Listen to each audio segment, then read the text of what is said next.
why is this so traumatic? Like, why am I not enjoying this? Why am I not enjoying this? And I'm turning on the TV and I'm seeing Head and Shoulders and everyone else is having a great time in the shower. They look like they're having the best time. And I'm sitting in between my mum's legs and I'm in pain. Because duffed in the back of my neck, Pete. So it's like, why is there such a disconnect in the way that others connect with their hair care and their beauty regime and the way that we do? And then when you go home, you're more proud. Even down to like the bag you take home. There's a couple of times where it looks like I've got plantain in there. I'm tired of this life. Welcome back. Did you miss me? It's okay, I missed you too. On today's very first episode of season 2 of Texture Talks, I will be speaking to self-proclaimed beauty-obsessed CEO of natural hair product discovery bulk, Treasuretress, Jamelia Donaldson. Today, we are going to be talking about raising the bar when it comes to black hair care and cosmetics, and why we should never settle for less. This episode is brought to you by Peckham Scalp and Hair Clinic, an incredible black female mother and daughter-led trichology facility based here in London, who specialize in afro and curly hair. Yes, you heard me. And they have dedicated their lives to helping us finally find solutions to our biggest hair care problems. I have had a consultation with them myself, and I have honestly learned so much about my hair from that one session. Like, it doesn't matter what condition your hair is in, I beg. Take a minute and go and invest in yourself. Go to their website at www.fulhamscalphairclinic.com and get an appointment booked in today. I'm not playing with you. Get your hair care journey back on track. Make sure to use my discount code TextureTalk5, okay? Get yourself 5% off your consultation fee. You're welcome. And don't forget, like, share, subscribe. Help us get more eyes on this podcast. Help us to help more of the community. I really hope you enjoy this episode, guys. How are you? Really well, thank you. Yeah, how are you? I'm fantastic. Obviously, I'm somewhat hyped because this is the first episode back. How exciting. I know, I'm glad you feel it too, thank you. But also because you are you.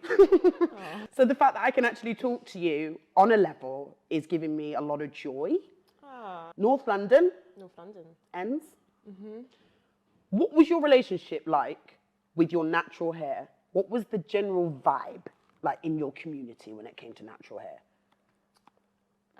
At what age? Because I feel like there were different phases. Lord, start at the beginning. At the beginning? Yeah. Tell the truth now.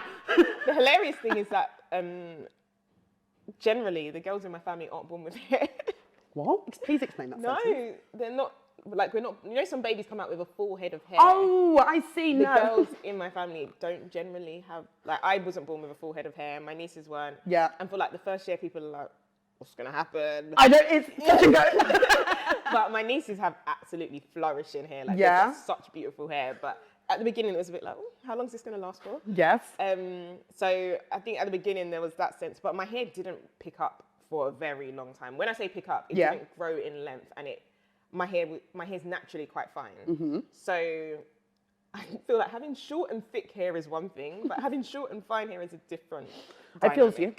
Yeah. So I just remember as a child always feeling like, oh, I wish my hair was longer. Like, I liked my hair, I just wished it was longer. Yeah. And then around like early childhood, I decided that I didn't like the styles that my mum kept doing in my hair. What were these styles? 1, 2. Fair.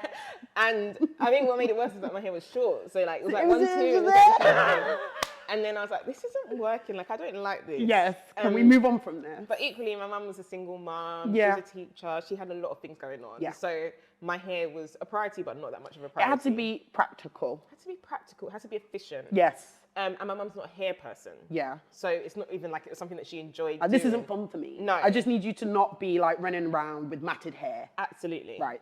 And the interesting thing is that my best friend's mum quite enjoyed doing her hair. So she Damn. would get these hairstyles. You could see. And I would be like, Mum, can you do my hair like Corinne's? And then I'd just be like, Auntie Dor, can you just do Can you just, let's just cut out the minimum direct.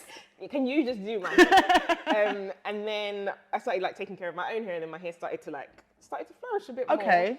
And then I started doing other people's hair, and that's when I really got into hair, because I was like, I've just loved it all my life. Yeah. And then around my teenage years, I came to the conclusion that having your hair in its natural state wasn't mature. And so I was already, I was a late bloomer, so I already looked younger than my age physically. I was quite short for quite a long time. So I just looked young. Yeah. And as a teen girl, that's like the worst thing. You don't want to look young. To be fair, yeah, I've heard that. And that's a whole debate in itself that took me into a rabbit hole one time when someone said, let me try and get this right so I don't get dragged. Someone said that young black women tend to get over-sexualized. Yes. And we get basically put in this bracket of strong, adult, mature. Absolutely. Right? And the hair being straight and relaxed kind of feeds into that picture of being older, looking older. We can handle more. And apparently there was someone was talking about like the cultural community around us that tends to want to go away from curly hair because we think it's childish. Apparently it's the environment that young black girls are often raised in. Okay. To want to feel older and be more mature because a lot of times we have to handle more. Right. Yes. So when I thought about that, I thought to myself, yeah, because I felt the same. I was 14 and begged for a relaxer because I felt wildly childish having cornrows and curly hair. But in my head, I was like, why did I feel childish? Because that's just our natural hair. Yeah. I do think it has a lot to do with though, like who we perceive to be beautiful. Because all of the women in the 90s had straight hair. That was the vibe. And that was a vibe. 100%. So in order to be beautiful, you wanted to align yourself with that, which meant that you wanted to align yourself with straight hair. True. But for me, I don't feel like I was sexualized or hyper-sexualized as Thank a young girl at all. Yeah. Complete opposite, I was quite a tomboy. And I had an older brother that would literally kill anyone that ever tried to. People would lose their lives. They would lose their lives. And I had a younger brother, so I was slap bang in the middle. Right, there's bookends here. Literally, you can't touch me. There was you can't very, chat to me. No one could, like, I went to a girls' school, my brother went to a boys' school, and boys used to ask my brother for permission to talk to me. Request. They had to request. Oh, I love that. So I was, there was no chance of that happening. Yeah. But for me, I felt like I wanted to at least look my age because I just looked like a child. Yeah, okay. And in order to do so, I equated that with, okay, well, women that I perceive to be beautiful have straight hair. Cool. So I'm going to straighten my hair. Fair. And in doing that, I wouldn't say I've ruined my hair because I don't feel like my hair hit its potential when I was looking after it. Yeah. With the lack of knowledge and the lack of product. Yes. But it went to different depths once I started like straightening it because my mum wouldn't let me relax. Because my hair was naturally fine, and she was like, if you relax your hair, it's going to look ridiculous. Yeah. And I think behind that, she knew about the chemicals, and she had been relaxing her hair for a long time, and I think she was kind of getting tired of doing it. Yeah. So I just used to straighten my hair. I used to shampoo it. I didn't understand the importance of conditioner. Didn't understand the importance of leave-in conditioner. Didn't understand the importance of heat protectant. I mean, at that age and in the 90s, who did? Yeah, I was literally shampooing, blow drying, straightening, putting oil at the end, and that was my hair. And then it got to the point where I was really frustrated because I had a bob without intending to have a bob. That your hair was just bobbing? It was just bobbing, and not like the clean cut. No, not that bob. No. By force, survival bob. Literally. And so I was like, no, I need to figure out what's going on here. Yeah. And so I literally remember Googling, why doesn't black hair grow? The Google search? The Google search. And it wasn't YouTube videos that were coming up. That's how long ago it was. It was blog posts. And it was like, black hair does grow, but we just need to take care of it. Okay. And then that opened my door to like, oh wow, I have no idea about the hair that I've worn my entire life. I've had no access to the products that I know are going to at least condition my hair enough to help it maintain moisture and retain length. And I just didn't have the products or the representation and the visibility of women that looked like me to even consider that wearing my hair in its natural state could also be beautiful. And so those were like the different stages. And then I went through like the awkward stage of like transitioning out of heat damage to my natural hair. Yes. And my friends saying things like, oh, is that how you go? And it was like, this is actually my first attempt at a braid out. And like, yeah. Can we just be a little bit more sensitive? Okay, guys, I'm trying. And now all my friends are natural. That's how it goes. I too, I know you've said this about yourself, but I too am beauty obsessed. Obsessed. In the morning, I just wake up and think about something about my skin, my face, my hair. And other people are thinking about probably like, I don't know, their mortgage, their kids. And I'm sat there like, what is porosity? It's just how it happens when I wake up. When do you think that started? Because I feel like that journey that you've described would have led you to the obsession, would have led you to Treasuretress. Yeah. One of the like major debates that I've always loved, I studied psychology in college, and it was like the nature nurture thing. Oh my like, God, I love that argument. Like, what is nature and what is nurture? Yes. And for me, I genuinely think my love for beauty is nature, because for as long as I can remember, I've been so obsessed with hair. Yeah. In nursery, I used to get in trouble because I wasn't paying attention. I was playing with someone's hair. Reception, same thing. Year 1, same thing. Yes. By year 2, year 3, I had my little braiding business going where I was Braiding doing people's hair. So I've always been obsessed with it. It's not like one day I kind of like discovered a magazine. It's just in there. It's just in me. In there. Yeah. Yes. So I very much think it's nature. There wasn't a day when I realized, oh, I quite like this beauty thing. I feel like, the same actually. It's just beauty. always been something that just keeps cropping up as like an interest, and like there's a curiosity around it that you want to learn more. I know that for me, back in the day, I say back in the day, and now, finding hair products, nightmare. Going to buy hair products. Dreadful. Dangerous. Like, will I come home at this point? Absolutely. No, seriously, like, it's ridiculous, but am I coming home the same way I left? And these local shops, it's a grey area for me at the moment now. It's a grey area because there are so many and they are so heavily stocked, okay? So if I'm at home and I've run out of X, I can literally just hop on the tube, on the DLR, find my way to, I don't even necessarily need to know where I'm going.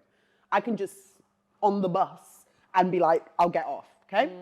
The access to them is just easy. Going in there, I usually don't know what I'm doing. I'm on my phone most of the time, Googling. I'm on YouTube, trying to find a quick review. Clearly should have done this before I left the house, by the way. Getting in people's way like, sorry. But that's what I tend to do. But then, whilst I'm in there and I don't know what I'm doing, I get no help. Whilst I'm in there, I always get asked, I'd say a minimum of 5 times, you okay? You okay? You okay? Are you okay? And I'm not going to steal this Cantu, but I promise you. I promise you're good. I swear. Also, more times you've seen me in here several times already. Absolutely. So then I started doing a little bit of research recently. Like there's got to be some statistics about this. There's got to be some data because I'm intrigued about how many there are that are not black owned versus how many there are that are black owned. I found a stat. Can't wait to hear this. Okay, you want to say?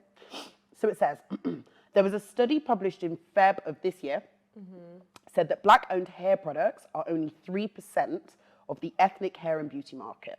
And the majority of major black hair care retailers are not black owned. 3% is what I found. Wow. So if the access is so easy, the customer service often isn't great. What is the solution? What is the solution, and should we be going out of our way to find black owned hair care businesses to buy from? Yes, to the second part. Yeah. And while I was sitting here, I was actually thinking that while we think, I think we're playing a different game than we think we're playing. Talk to me. So when we think about the only brand that I can compare the black hair shop market to is McDonald's. So everyone views McDonald's to be a fast food establishment. if you were to say like, what's the biggest fast food company in the world? Everyone would say McDonald's. But they're actually one of the biggest real estate companies in the world, because McDonald's are always strategically placed in places where they know they're going to get great footfall and they're going to optimize sales. It's exactly the same with hair shops. It's a game of real estate. They're always in the right places. As you said, you go on a bus and when it's late at night, you're driving back from a rave. You know that McDonald's is going to be open. It's literally a matter of convenience. Yeah. So we need to be considering real estate instead of just considering like, oh, let's stop shopping here. Let's stop shopping here, but let's also start buying premises in the areas that we live so that we can have ownership of products, because it's not just about the product, it's about real estate. Yeah. My mind, you're 100% right. It's strategic, it's strategy. Yeah, there's not hair shops in Chelsea. Imagine. But there's a million in Peckham, like that's for a reason. When you started Treasure, I always struggle to say it.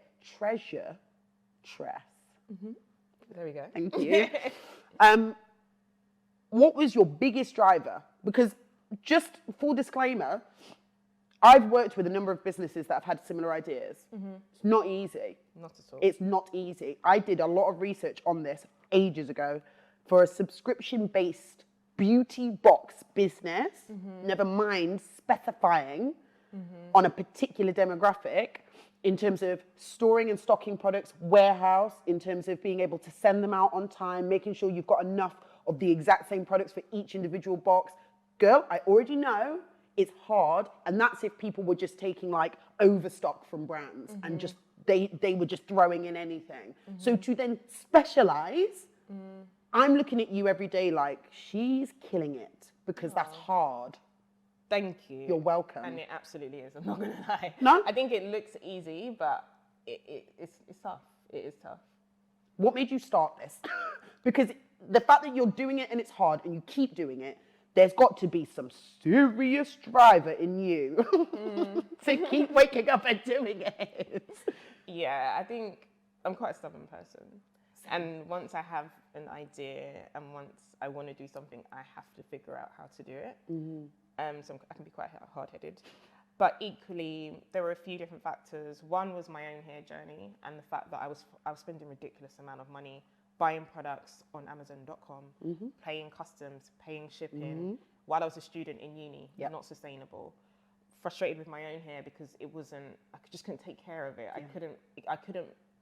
I couldn't nail the routine to make sure that it was healthy with the products that I had readily available. Couldn't. The knowledge, I spent a lot of time figuring out like, what is it? Like, what's the right formula? Like, how do I build a hair routine? And I was also having these conversations repeatedly with friends and family who were like, oh wow, Jamelia, your hair's growing, like it's looking good. Like what are you doing differently? And it was like, oh, I'm washing my hair, I'm deep conditioning it, I'm using leave-ins, I'm experimenting with oils.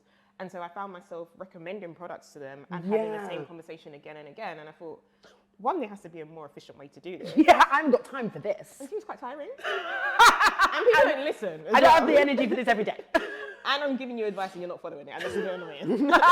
So there was that. But then equally, my brother and his partner were expecting their first daughter. I said partner, his wife. They were expecting their first daughter. And I immediately thought, oh my God, I really don't want her to have the same relationship with her hair that I had with mine.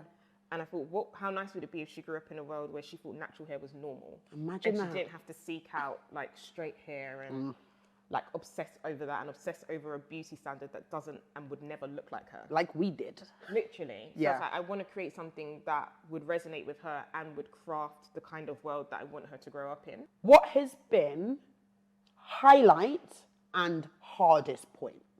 I want both, please, my good sis.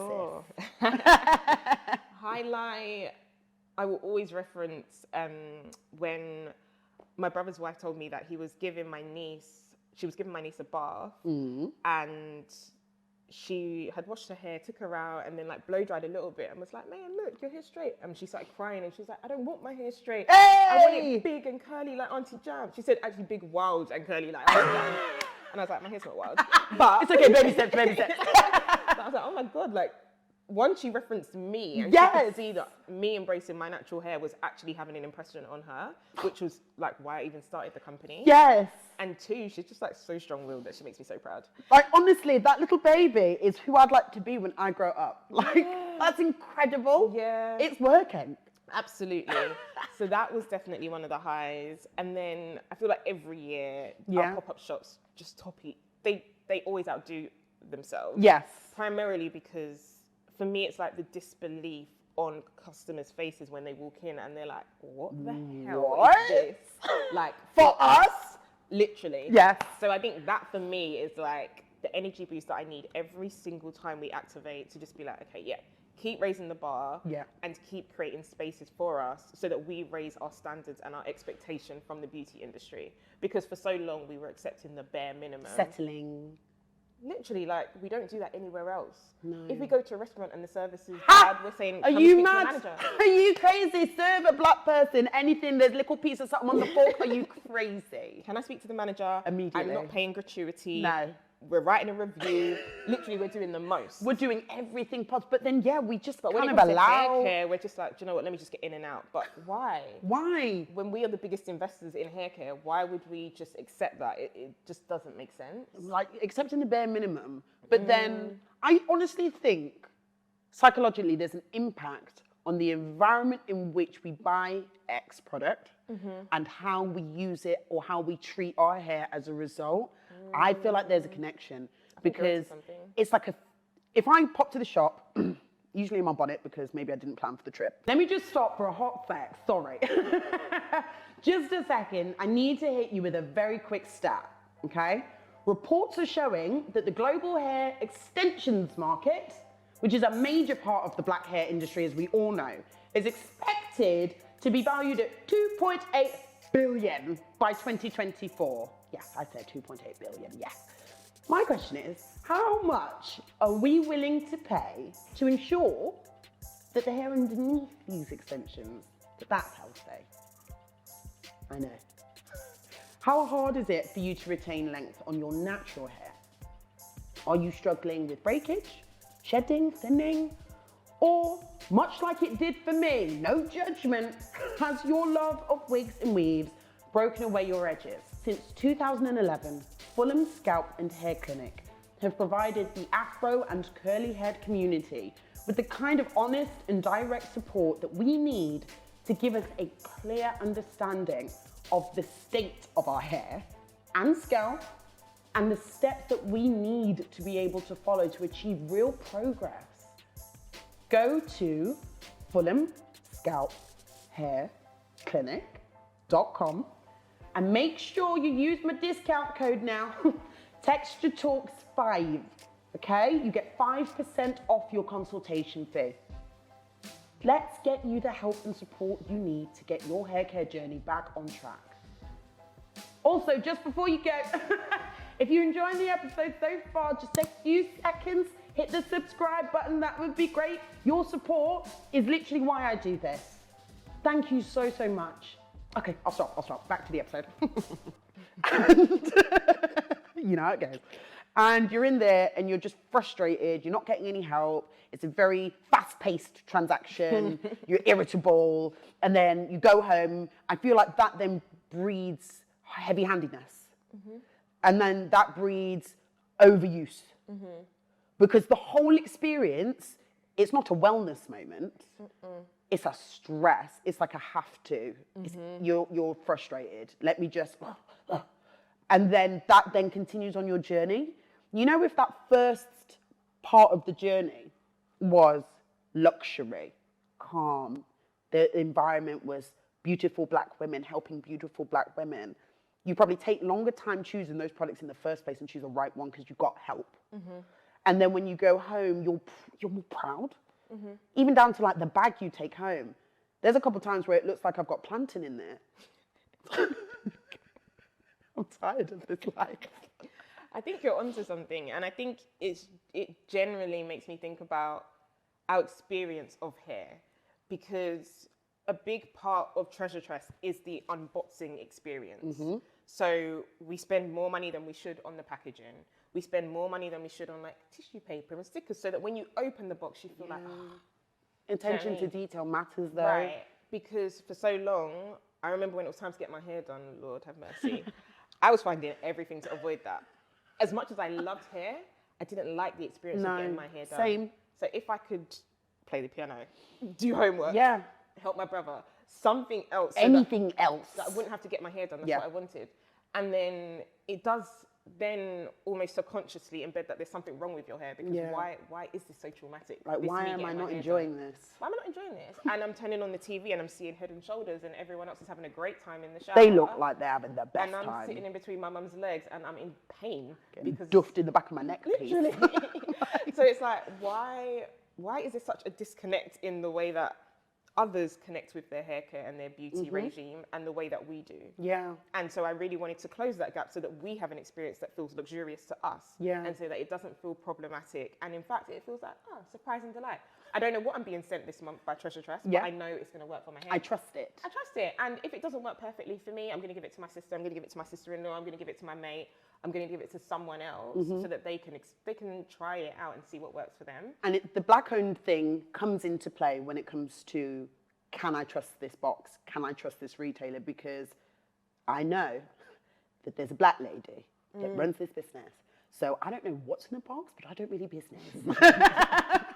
I know I'm okay. I'm covered. And that's that confidence that we won't get if we don't shop within our community. I also think what you're doing is you're raising the bar for everybody, because now we have something to compare to. We didn't have it before, and now we can be like, oh, well, I mean, Treasuretress isn't doing this, so I'm not going to take it, sir. Thank you. Never. But they could never. So you'll then not accept garbage from other people. I feel like that's a big thing with changing mindset within the community. Let me show you what you could have, so that hopefully bleeds into, even outside the box, how you raise your standards generally. Yeah. So you stop accepting less than from the world, and then they will be forced to do better. Absolutely. There's a number of different industries that I think we need to be treated better in. But if we can start here, then hopefully people will start making sure they are given what they deserve, if not more than. Like, I feel the same way about this podcast. Listen to me. The amount of money, especially at the beginning, this was costing me. I didn't have the money for it. Didn't have the money for this. Look at this studio. Stunning. But just not cheap. So there was a point where I was considering doing a smaller space, a cheaper space. And I was like, no. We deserve just the same as other people. Yeah. I don't want everyone to always be like, oh, it's a black thing. Why? Yeah, and I think that is such a stereotype. It is. Anything you do, but have you seen that black business? Have you seen that little black show about hair? But I think the nice thing is, I mean, I don't know if it's nice. Let's I think see. it is the result of us having like really low expectations. But equally, when BLM was a thing, we got, I said that intentionally. That's hilarious. When BLM was a thing, we got a lot of emails like, is this a black-owned business? And it's because people just had a low expectation of black-owned businesses, and because of the way we were operating, they thought, oh, it couldn't be, or it can't be. It could never be. And now... Checking on LinkedIn, like... And now when people walk into our store in Birmingham, they're like, oh my God, who owns this? And then they're like, she does, or it's a black woman. Black lady and there. All of the sales assistants are so proud. Like, someone rang me the other day and said, like, the girls here are just so proud that they are a part of this, because they're so proud to be black women working in an establishment owned by a black woman for black women and for mixed race women and for white women with curly hair. It's for all of us, but... textured hair. Yeah. So I think there is something about like the surprise and the pride that comes with people knowing, oh wow, this is black owned. Right. But equally, I don't want us to be so shocked anymore. I agree. I think, but the thing is, the shock, as I think you've already worked out, it's a huge compliment. But Absolutely, then we need other members of the community, other black-owned vendors, we need them to get more shine. We need them to get more attention, so that we can show people that actually it's not just like me and Jamelia out here flying the quality flag. There's loads, but it's the visibility. Yeah. Do you know they exist? Yeah. Do you know where to find them? And that brings me back to the whole like real estate thing you meant. Oh, it's blown my mind because it's a visibility issue. Visibility and accessibility. And I think a lot of it, I'm not going to be naive to say that like smaller black-owned businesses need a lot of things, capital being one of them, mentorship and connections being another one. But I do think consuming content like the content that you produce is educational, and we can learn from the experiences of each other, even if we're not sat directly next to each other or across the way from each other on the table. We can still learn a lot from each other. I agree. I hope so. Otherwise, what am I doing? That's a real waste. What do you want? And this is a big question. When people ask me things like this, I'm like, what a foolish question. There's too much to list, but I'm going to ask it anyway. What do you want to do? What's the big thing you want to achieve? Maybe next year, 5 years, I don't know. But we all have something in our head where we're like, that's next. What's next? For me, the main thing that I think about is, have we normalized natural hair as yet? Like, is natural hair regarded as normal? And if not, then I just think there's still work to be done. How that work comes to play, who knows? It can show up in like a myriad of different ways. And there's tons of ideas that literally me and my team just throw around every single day. But in the forefront of my mind, I'm like, is natural hair perceived as normal as yet? And the answer is no, which means I was like, I'll let you finish. Yeah, there's still a lot of work to go. So that's the main thing that I keep front of mind. And when I say that out loud, it reminds me of when I was leaving corporate to pursue Lord, let me Treasuretress get comfortable. Hold on. Okay. And bless them, I worked with the sweetest people, honestly. Yes, the disclaimer, yes. But as part of my leaving speech, they said, Jamelia, we're really going to miss you, we're going to miss the banter, and we're going to miss your exotic hairstyle. Exotic. I'm done. Sis, the only thing that I ever wore to that job was a braid out and a bun. That is it. Is that the exotic? That was the, yeah. And I thought, yeah, this is what I mean. You're not used to seeing black women with their natural hair in a work environment, which means for me that natural hair is not normal yet. No, not at all. The fact that a braid out is exotic, I'm not a bird of paradise style. Stop it. Embarrassing as hell. I thought, oh, bless you, man, you ain't been around a lot of us. No, but like I thought it meant that maybe you came in with an elaborate headscarf or simple braid out, little bun. Braid out or bun, I didn't have time to experiment with anything else. I didn't even do braids while I was there. Braid out or a bun. That's it. Okay, no. Maybe one day it was low, next day it was high, next And day it was they're braid out. Girl! Shaking the table. Oh no, literally flipping table. Have you seen it? It's just ridiculous, but it's okay. We've got work to do. And I'm very intrigued because, not intrigued, I'm proud that that's your mission. Because even sometimes within in our own community, there can still be times where people lose sight of the mission because profit comes in. It's how it goes, isn't it? And I'm not even going to throw shade. People have babies to feed. They have dreams, fine. But as a result of that, it means that who's going to fight the good fight then? If everybody's gets offered a big check and they're like, bye, there needs to still be people that are thriving and are successful financially. I want that for us. I want generational wealth for us. Yeah. But can we not do that while still helping the community? Yeah, I think there's a lot of education to be shared around business in general. I agree. How we perceive business and how business works, yes. right? So the first person to ever sell, one of the first natural hair brands to ever sell was Lisa Price of Carol's daughter to L'Oreal. And that was outrage. People were like, how dare you? Yeah. Blah, blah. And then the next big one was Richelieu for Shea Moisture selling to Unilever. How dare you? But I think I listened to a lot of his work for obvious reasons. Yeah. And he completely shifted my mindset because when, I'll be honest, when Carol's daughter first sold to L'Oreal, I was like, oh, what's going on here? What? And then when he sold to Unilever, I was like, oh, hey, what happens? What's going on? And then I realized, wow, it's because I don't know the business game at the scale that they do. I don't have the visibility that they do. Yeah. And there was one interview where he said that he had two choices. He could either sell Shea Moisture or they were going to compete with him, replicate his products effectively and drive him out the market. So he can choose one of two options. They didn't say it explicitly. No, but happening in the industry. And of course that can happen. When you've got manufacturing plants all over the world, you've got access to the best ingredients and resources. Do you sell your business, or do you allow yourself to be wiped out and have sacrificed blood, sweat and tears for 25 years? It's hard. It's a hard decision to make, but equally, I think when you look at the individual, I mean, me and him aren't friends yet. Yes. But I can, from his behavior, I can try to put together what his character would be like. And what I can see is that he brought back Essence and made it black owned again. Oh, really? Okay, praise where praise is due. So the magazine is now owned by him. The festival is now owned by him. He's invested in a ton of other black-owned brands to show them how to scale up their businesses to the extent that he did.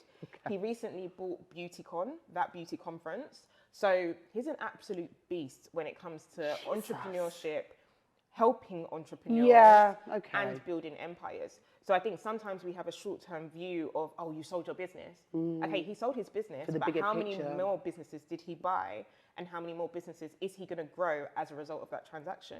And also forgetting that business is about numbers. It is. Like, I'm lucky and he's lucky and many of us are lucky to work in businesses that we care deeply about. But at the end of the day, it has to make sense. It has to be profitable. And so I think black-owned brands and I think the black community, we're very hard on each other when we see someone, but you don't know what's going on behind the scenes. You don't know how difficult it is to run a business, to lead a team, to manage balance sheets. Like, it is a really tough job. And then when something goes wrong for your own community to rip you down as well, I think it's really harsh. And I've seen it happen quite a few times. And it's really upsetting. And one of my friends, we talk about this all the time. She's like, I refuse to engage in it. Because white entrepreneurs raise 10 million and go bust the next day and no one talks about it. Literally and they start no a new one. business. Yeah. The guy from Firefest is about to start a new business. No one's talking about it because it's fine. So it's like we need to learn to extend that same amount of grace to each other as other communities do. But again, it's because we haven't had as many generations of like this buying and selling and there's like business transactions and financial investments and it still feels quite new. Exactly. Yeah. And so it's just the educational piece. Like we need to talk about it more, but equally we need to allow each other grace to make mistakes. For something to go really well, but equally for something to go really bad. Yeah. And you learn from your mistakes and then you build bigger and better next time. That was beautiful. And I completely agree. Do you want to know the killer? Me considering whether to say it or not. I'm interested now. I'm going to say it. Do you know the killer for me is everything you said is correct, and I have been guilty of doing that myself because I either see one piece of information and then don't do further research and then get outraged and then spread that outrage amidst my group and then they're angry. I've done it. Fine. I also know that there is a number of people where they will be seen to say, black owned. Black owned. Yeah. But, and I'm also guilty of this as well, walking past the local shop, walking past a Boots, a Superdrug. It's right there.